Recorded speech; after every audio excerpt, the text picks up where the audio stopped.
at you're with me, Gandang Kara, ang nag-iisang chicks ng radyo. At ang magpapainit lalo ng iyong pananghalian. Init na nga sisilaban ka pa, 'di ba?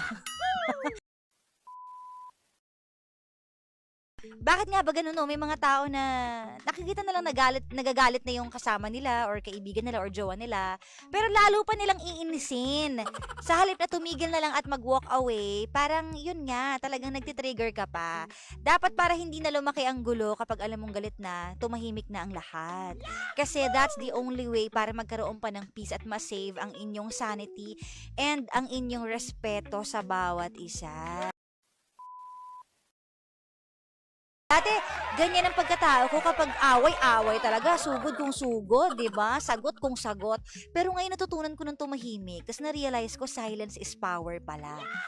No, yun talagang wag ka na lang sumagot, tapos hintayin mo na lang yung revenge. Wow, naghintay talaga ng revenge. Hindi, talagang, 'di ba, hihintayin mo na lang yung tamang pagkakataon na ma-realize nung taong kaaway mo o kung sino man na may tama pala siya. 'Di ba? Ganito pala yung nangyari.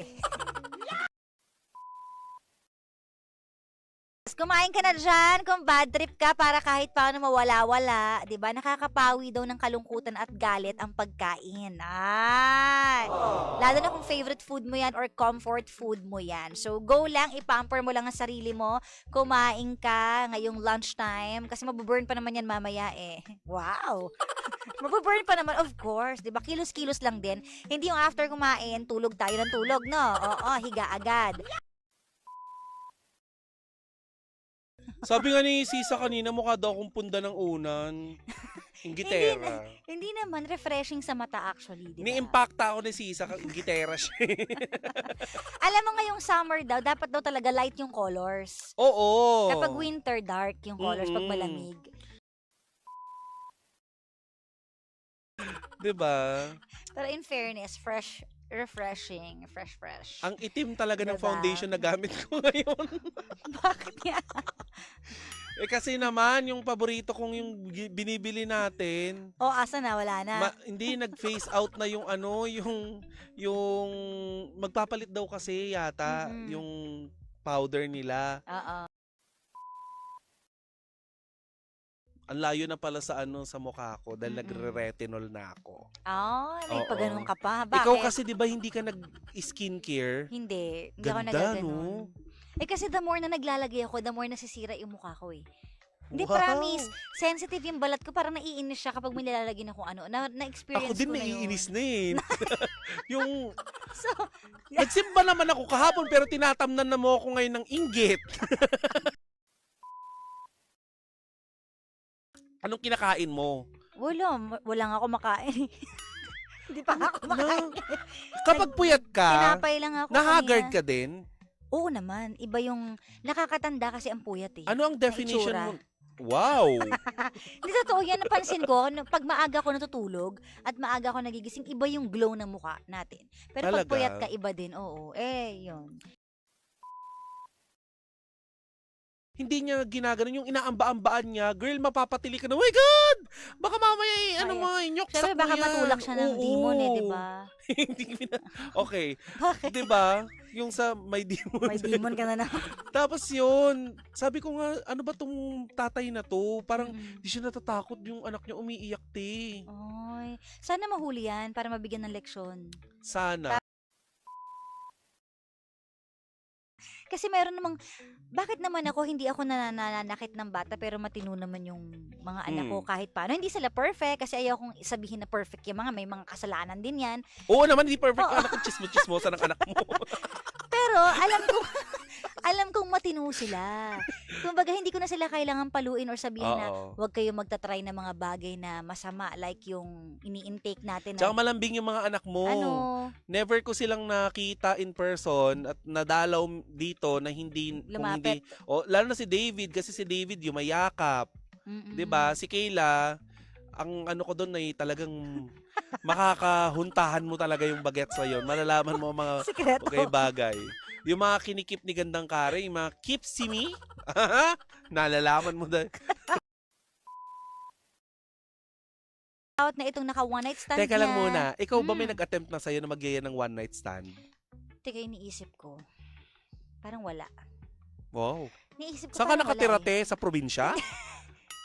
Hindi, wala talaga eh. Walang kate sa katawan yung mga tao sa paligid mo? Kasi hindi na umaabot sa ganun dahil hindi naman ako nakikipag-usap. Okay. Oo. Pero walang nag-attempt na, Kara, Ang- labas naman tayo, ganyan. Mga Ang ganun. kinakausap ko lang yung manliligaw ko. Ah. So, hindi naman ako makikipag one night stand sa manliligaw ko.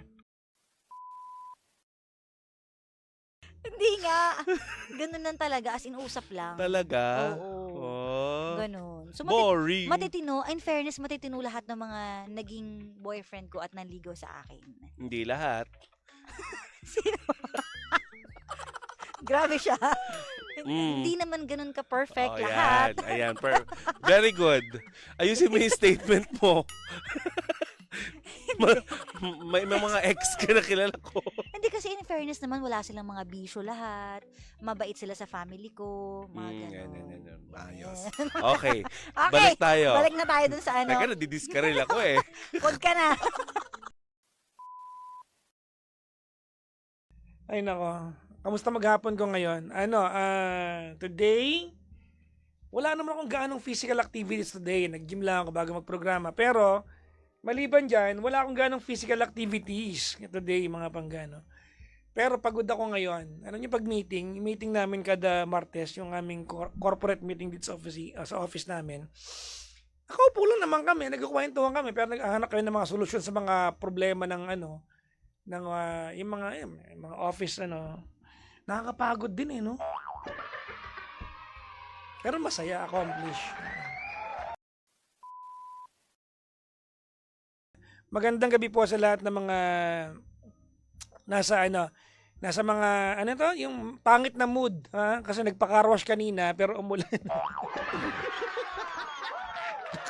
Hindi.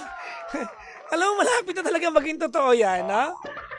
Yung mga tipong ang tingkad ng araw, magpa-car wash ka, di ba? Oo. Tapos no?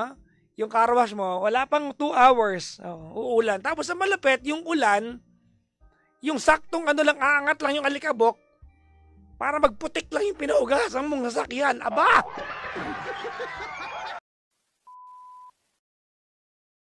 Oo, sorry pero pa sad boy ka. Oo nga. Totoo.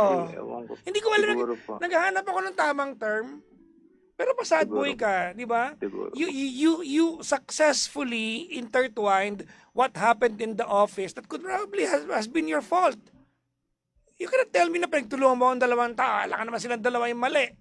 Yeah, actually, nasa isip ko na yun. Like, siguro this time kasalanan ko na to kung ano yung nangyayari sa akin. Pero ang point ko dito, hindi mo po pwedeng pagdugtungin ng lahat ng bagay para lang mabuo yung narrative mo na, kawawa naman ako sa mundong ito.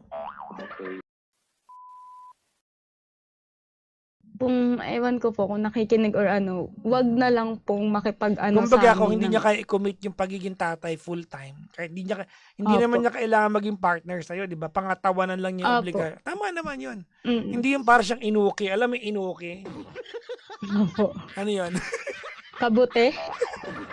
Ang galing mo! Pero kumakain ka ba ng inuki? Huwag kang chairman, ako iniisip mo. Kinain ko yung nakaraan linggo sumabit sa ngipin ko eh. Grabe naman to, ang daming hibla.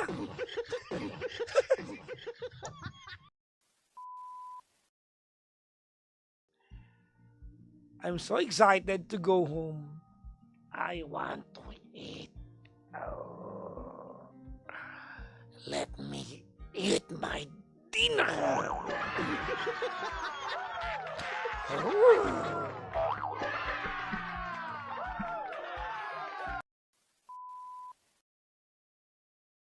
Oh, sige na, kampihan mo yung anak mo. Pero, may ginawa ba yung anak mo to begin with? Nag-live sila, o nakialam ka. Mundo ng mga teenager.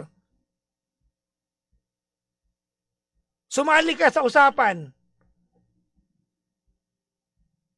Eh, ano kung kinilig yung anak mo? Ano problema doon? Di ka pa dumaan dyan?